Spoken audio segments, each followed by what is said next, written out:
पीछे पड़ा है, महाराज मेरे को कुत्ता बना दो। महाराज ने पानी छाटा, कुत्ता बना दिया। तीसरे दिन वो कुत्ता आया, बोले महाराज अब शेर मेरे पीछे पड़ा है, तो क्या करूं, मेरे को शेर बना दो।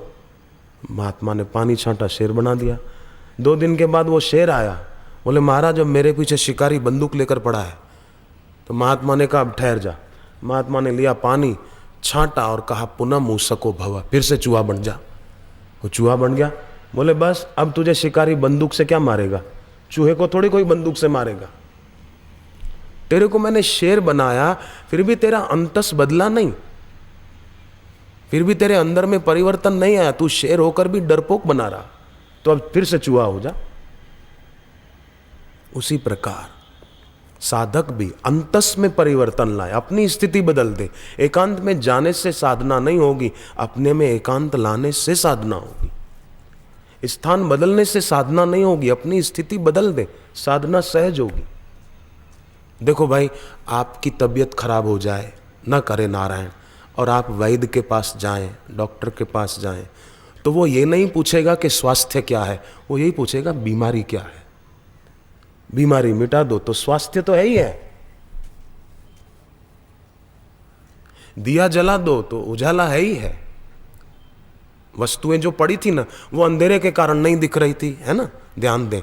वस्तु जो पड़ी थी कमरे में, वो अंधेरे के कारण नहीं दिख रही थी, उजाला कर दिया तो वस्तु, अरे ये पड़ी चीज, अरे अंधेरे में नहीं दिख रही थी। तो ऐसी बात है, वस्तु तो है ही है, उजाला कर दो बस। तो उजाला होगा गुरु के ज्ञान से। तो कोई व्यक्ति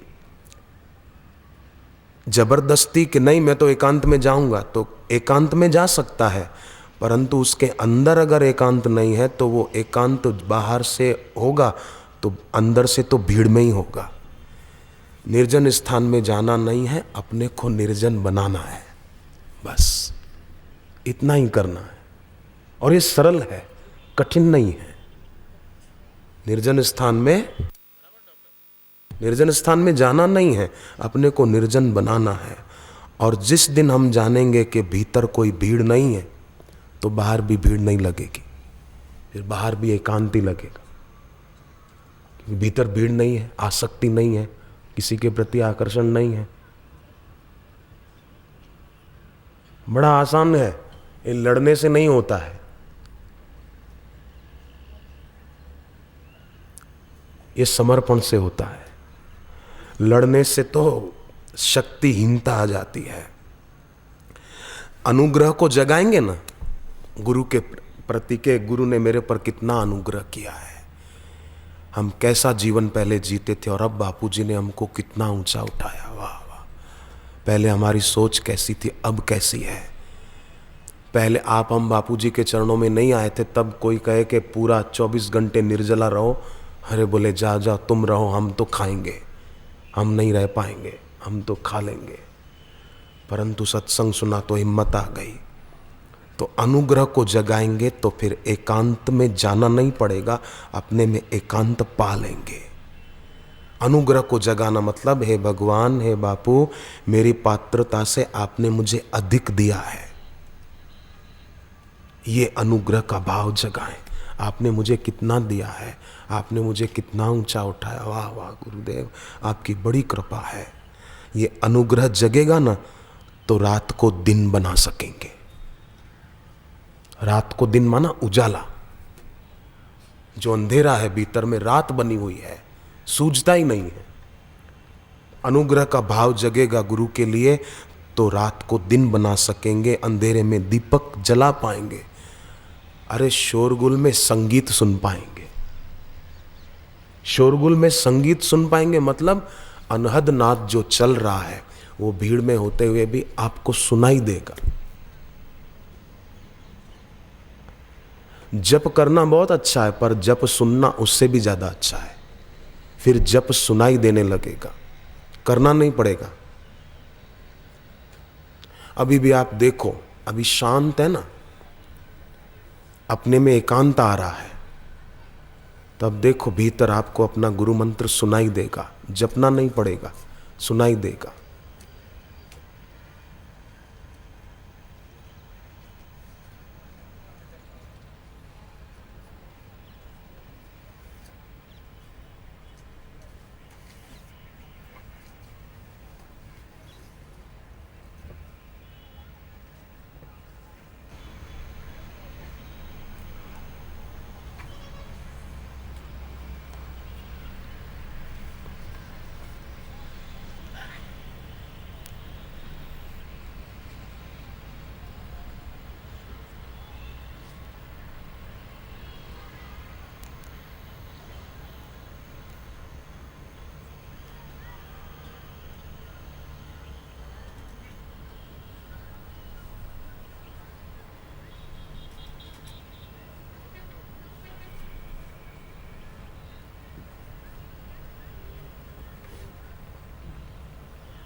कर्म इंद्रियां और ज्ञान इंद्रियां वश में हो।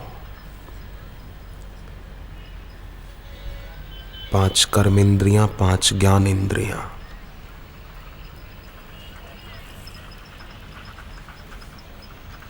मन में गुरु मंत्र बोले आप, मन में।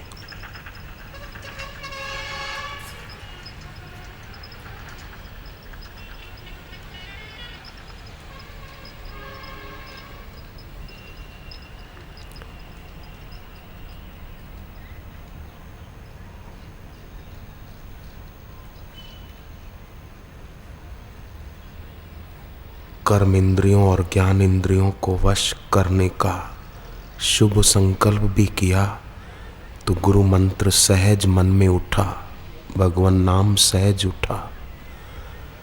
माने जीवन में से द्वैत जाता है तो भगवान तो है ही है।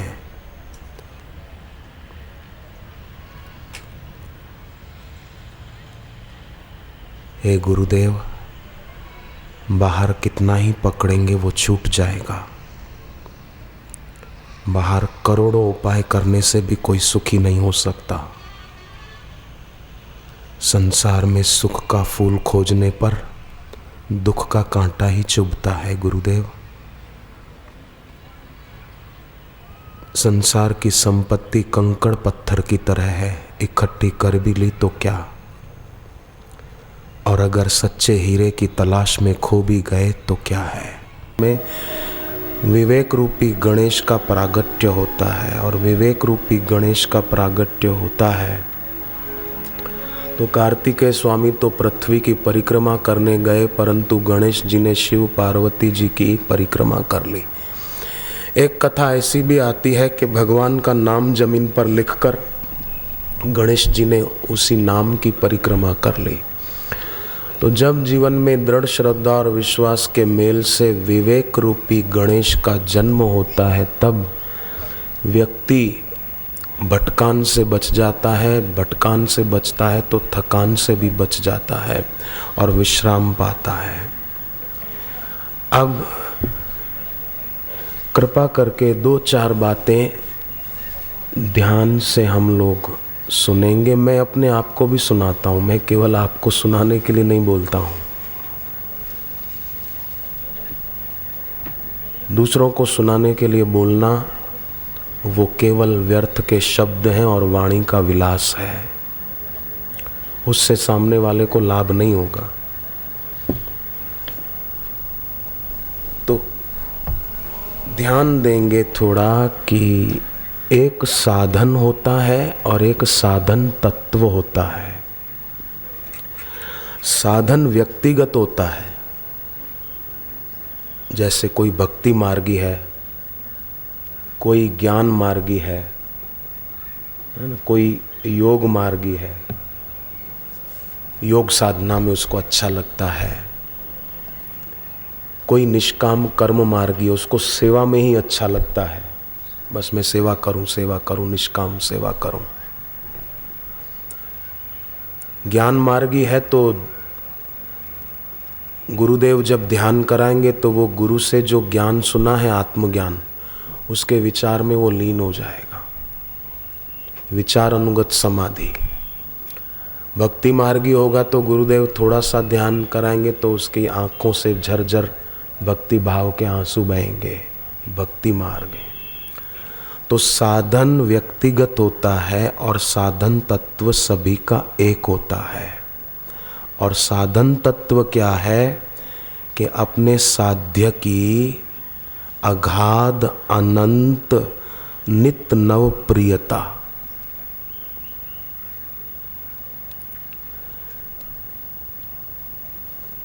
आत्मा कहो, परमात्मा कहो, गुरु कहो, ये साधन तत्व है। साधन अलग अलग है।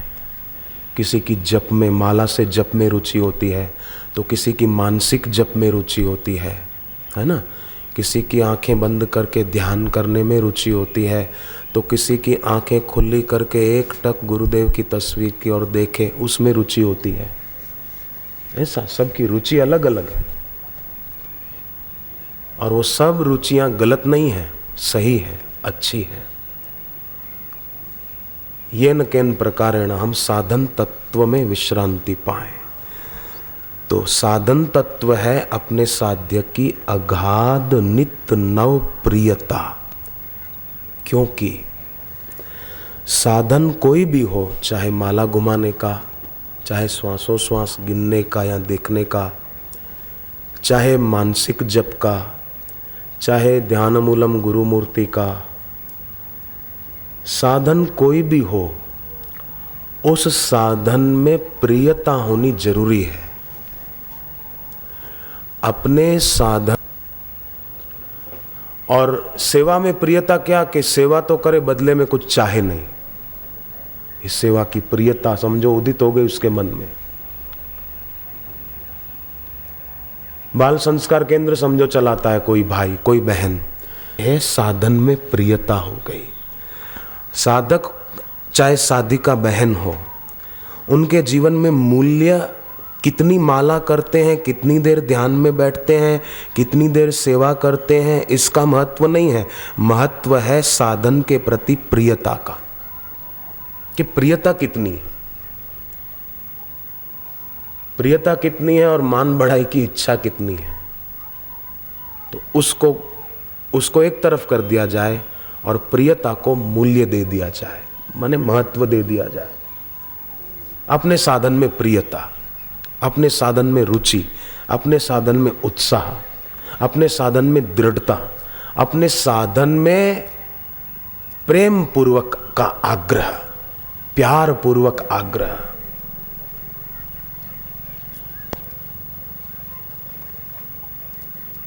कभी कभी क्या होता है, देखो ये आपको भी बात दिल से लगेगी। क्या होता है कि रात को सो गए तो रोज जिस टाइम से आप उठते हैं, कभी ऐसा भी हुआ कि आप थके हुए हैं, कुछ दिन भर काम ज़्यादा हुआ और आप थक गए और सो गए तो आप रोज सुबह 5 बजे उठते थे, पर उस दिन 5 बजे नहीं उठे, आपकी आंख 5:45 बजे खुली। तो अफसोस नहीं होना चाहिए कि अरे मैं तो 5 बजे उठता था, आज 5:45 कैसे बज गया। अरे बज गए तो बज गए, हरिओम तत्सत, बाकी सब गपशप, बज गए, कोई बात नहीं। थके हुए थे, शरीर को थकान थी और आराम की जरूरत थी, इसलिए नींद थोड़ी पौना घंटा ज्यादा आ गई, कोई बात नहीं। चलो 5:45 बज गए, चलो अब नहा लो, अब जप करने बैठना है। यह है प्रेम पूर्वक का आग्रह। पर जड़ता पूर्वक आग्रह कि अरे आज 5:45 बज गए, अरे हमारा कोई पाप उदय हुआ, आज हम थोड़ा देर ज़्यादा सोए रहे, अरे ऐसा क्यों हो गया, ऐसा क्यों हो गया, अलार्म क्यों नहीं बजी, ऐसा कोसना नहीं चाहिए। ठीक है, 15 मिनट आधा घंटा लेट उठे तो उठे, कोई बात नहीं, थकान थी तो लेट उठे। उसका मतलब ये नहीं कि अब लाइसेंस मिल गया लेट उठने का, ये अभिप्राय नहीं। कभी कहीं आप बाहर गए तो देश काल परिस्थिति के अनुसार थोड़ा कुछ खाना पड़ गया, कोई ऐसी चीज, तो थोड़ा मन में खाने से पहले कि प्रभु गुरुदेव अब बाहर आए हैं घर से, तो ये बाहर का कुछ खाना पड़ रहा है, पर ये खाने से हमारा मन बुद्धि अशुद्ध ना हो। हरि हरि हरि हरि, अपना गुरु मंत्र मन में बोल के, हाथ में जल लेके चारों तरफ घुमा के खा ले, तो उसका प्रभाव नहीं पड़ेगा। अब इसका मतलब भी ये नहीं कि अब आइडिया मिल गया अब कहीं भी कुछ भी खा सकते हैं, ये भी नहीं होना चाहिए। अपने साधन में प्रेम पूर्वक की दृढ़ता के लिए ये उपाय है, ये सलाह है, ये निवेदन है। प्यार पूर्वक की दृढ़ता हो, आग्रह पूर्वक की दृढ़ता नहीं। तो इस प्रियता से हमारा साधन सजीव हो जाएगा, साधन में प्रियता आ जाएगी। और ध्यान दें, अपने साधन में प्रियता कब प्रकट होती है, कब उदय होती है कि अपने गुरु के प्रति आत्मीयता का संबंध हो और उनसे कुछ चाहा न जाए।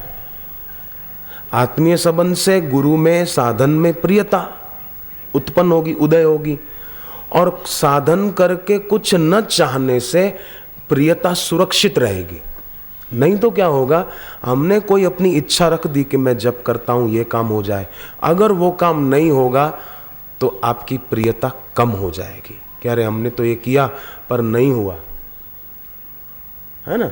तो खूब ध्यान दे कृपा करके कि अगर प्रियता उदित करनी है, उदय करनी है, प्रकट करनी है, तो आत्मीय संबंध रखें गुरु से, अपने साधन से।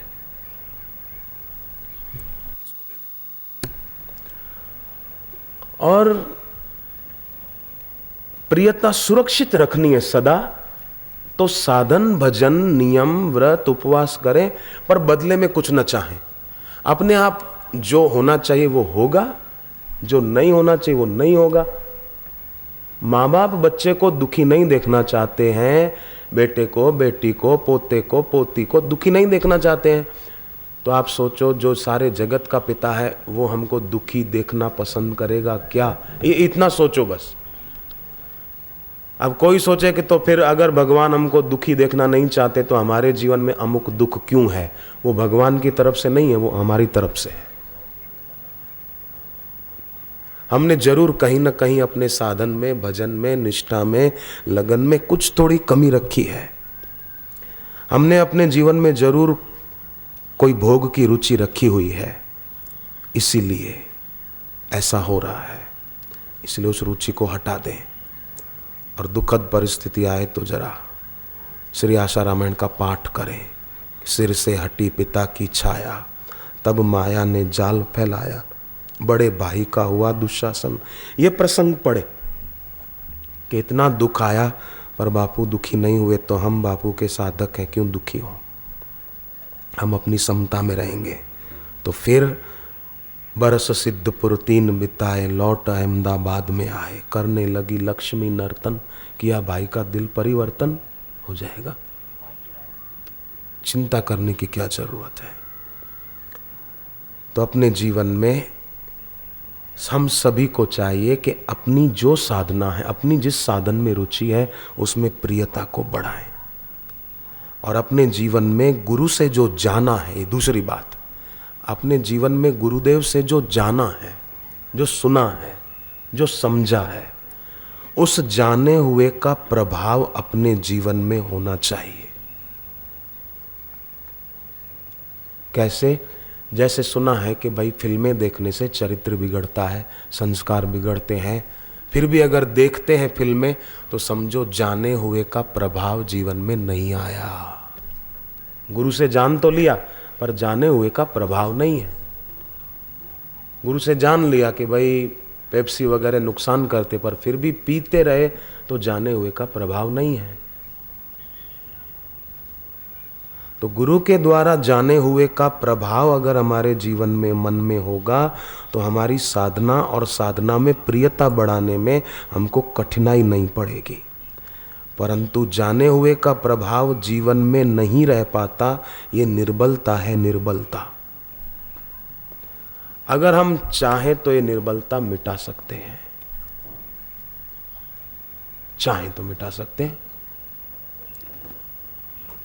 ठान ले तो गुरुदेव तो चाहते ही हैं, और भगवान भी चाहते हैं। भगवान चाहते हैं तभी तो हमको ऐसा अवसर देते हैं कि हम सत्संग में जाकर बैठें, और ऐसे गुरु के पास पहुंचाया, दीक्षा दिलाई, और उनके चरणों में बिठाकर हमको ध्यान साधना करने की रुचि भी ईश्वर ने ही पैदा की है।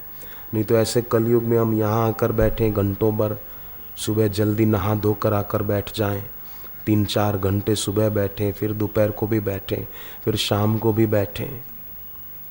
तो खास ध्यान रखें हमारे साधन में प्रियता हो। बस एकटक देखें गुरु मूर्ति की ओर तो भी प्यार से देखें, देखने के उससे न देखें, प्रेम पूर्वक देखें, तो वो देखना भी भक्ति बन जाएगा, और आपका देखना पहुंच जाएगा गुरु तक। गुरु के दिल में होगा कि कोई मेरी तरफ देख रहा है। गुरु के चित्र से आशीर्वाद की किरणें बरसेगी।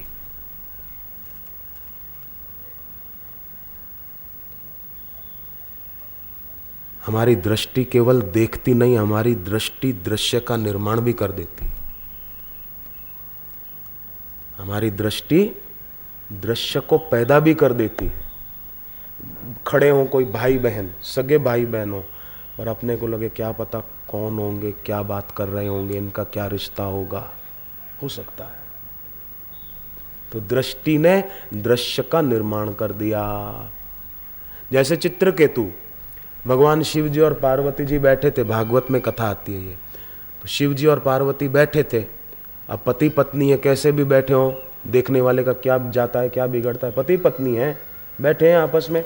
चित्रकेतु की दृष्टि ने दृश्य का निर्माण कर दिया कि ऐसे क्यों बैठे हैं, ऐसे नहीं बैठना चाहिए, वैसे नहीं बैठना चाहिए, दृश्य का निर्माण कर दिया। और देखने में भूल हुई तो फिर आगे कई भूलें होती चली जाएगी। तो चित्रकेतु की देखने में भूल हो गई, शिव पार्वती जी के प्रति मन में दोष दर्शन का भाव आ गया। तो पार्वती जी ने श्राप दे दिया कि तू दृश्य का निर्माण कर रहा है गलत भाव से, गलत वृत्तियां मन में आ रही तेरे, जा तू राक्षस बनेगा। वृत्रासुर बन गया चित्रकेतु। तो किसी को देखकर अगर मन में गलत चित्र बना तो फिर चित्रकेतु, वृत्रासुर ये पैदा हो जाएगा। इसलिए अपने को तो अपने साधन में प्रियता बढ़ानी है, बस कुछ भी हो जाए। और फिर ये भी ध्यान देने की बात है कि जितने भी बड़े महापुरुष हुए हैं, सच्चे संत जो भी हुए हैं, उन सब में आप देखो प्रियता का दर्शन होगा। मीरा के जीवन में कृष्ण की प्रियता, शबरी के जीवन में राम जी की प्रियता, विवेकानंद के जीवन में उनके गुरुदेव रामकृष्ण परमहंस की प्रियता, बाला मर्दाना के जीवन में गुरु नानक जी की प्रियता, है ना। भाई लैणा के दिल में गुरु नानक की प्रियता, गुरु अंगद देव बन गए। और गुरु अमरदास, 70 और 3 73 साल की उम्र थी तब अमरदास जी अपने गुरु के पास पहुंचे थे, गुरु अंगद देव जी के पास। और 73 साल की उम्र में गुरु से दीक्षा ली और अपने गुरु के प्रति ऐसी भक्ति दिखाई कि सिख धर्म के तीसरे गुरु दुनिया जानती है, अमरदास जी महाराज। मैं गलत कह रहा हूं तो आप सिखों से पूछो उनका इतिहास कि अमरदास जी कितने साल की उम्र में गुरु अंगद देव के पास गए थे। इसलिए कोई ऐसा ना सोचो किसी की 60 साल उम्र हो, किसी की 65 साल उम्र हो, किसी की 70 साल उम्र हो, तो ऐसा मत सोचना कि आपने तो अब घरडा थी गया, अपन तो अब बूढ़े हो गए, अब तो क्या अपने से साधना होगी, अब क्या अपने को पूर्ण गुरु की पूर्ण कृपा मिलेगी, ऐसा नहीं सोचना। 73 साल की उम्र में अमरदास जी गुरु अंगद देव के पास गए और ऐसी गुरु की कृपा पाई कि वो भी पूर्ण गुरु हो गए। सिख धर्म के तीसरे गुरु गुरु अमरदास जी हुए। ये कोई स्कूल की या कॉलेज की क्लास नहीं है कि एक बच्चा फर्स्ट आएगा और दूसरा सेकंड आएगा और कोई फेल होगा। ये वो क्लास नहीं है। ये तो बापू का दरबार है। यहाँ हर साधक फर्स्ट आ सकता है, हर साधक पहले नंबर से पास हो सकता है, हर बहन पहले नंबर से पास हो सकती है, पूर्ण गुरु की पूर्ण कृपा पा सकती है। ये कोई स्कूल का क्लास नहीं है, ये तो बापू का दरबार है। और भक्ति मिलती, शांति मिलती बापू के दरबार में। ये क्लास नहीं है, दरबार है गुरु का। गाऊं भजन गाऊं एक। भक्ति मिलती, शांति मिलती बापू के दरबार में। भक्ति मिलती, शांति मिलती बापू के दरबार में। ओ भक्ति मिलती, शांति मिलती बापू के दरबार में। भक्ति मिलती, शांति मिलती बापू के दरबार में। बापू के दरबार में, गुरुवर के दरबार में। बापू के दरबार में, गुरुवर के दरबार में। भक्त जनों के कष्ट है मिटते बापू के दरबार में। भक्त जनों के कष्ट है मिटते बापू के दरबार में।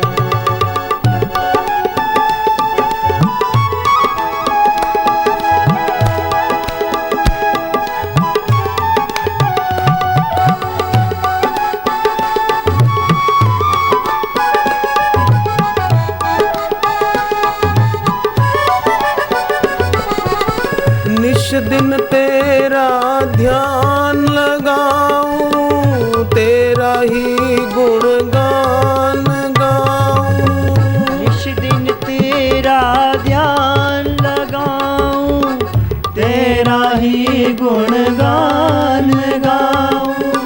कृपा की दृष्टि सब पे करते, कृपा की दृष्टि सब पे करते।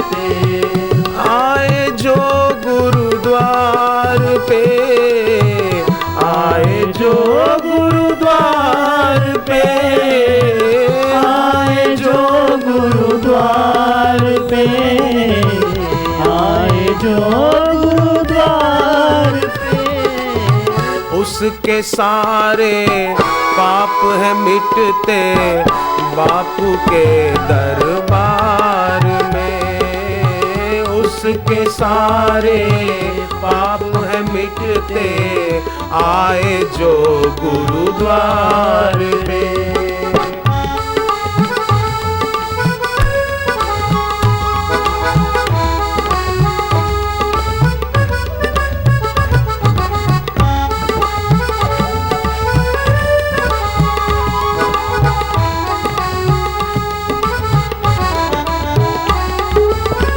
दीन दुखी के परम स्नेही, ईश्वर है पर दिखते देही। दीन दुखी के परम स्नेही, ईश्वर है पर दिखते देही।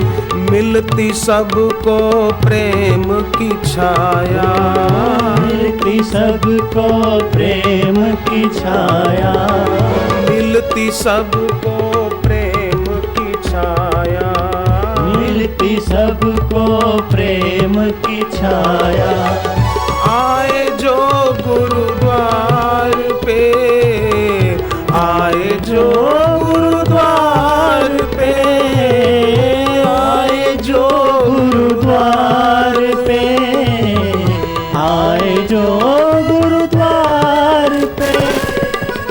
भक्ति मिलती शांति मिलती बापू के दरबार में। ओ भक्ति मिलती शांति मिलती गुरुवर के दरबार में।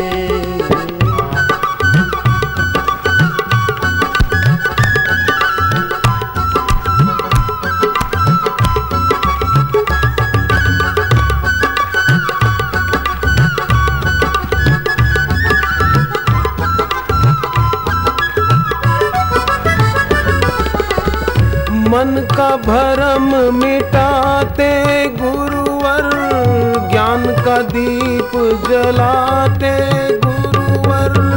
मन का भरम मिटाते गुरुवर, ज्ञान का दीप जलाते गुरुवर। भक्ति का रस वो सबको पिलाते, भक्ति का रस वो सबको पिलाते। आए जो गुरुद्वार पे, आए जो गुरुद्वार पे, आए जो गुरुद्वार पे, आए जो गुरुद्वार पे। भक्ति मिलती शांति मिलती गुरुवर के दरबार में। भक्ति मिलती शांति मिलती गुरुवर के दरबार में।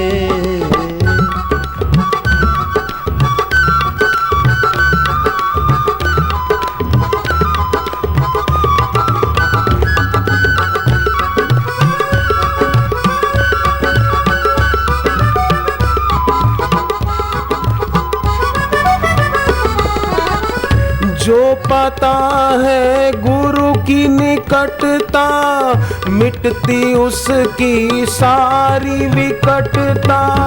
जो पाता है गुरु की निकटता, मिटती उसकी सारी विकटता। सबका हित गुरुवर हैं करते, सबका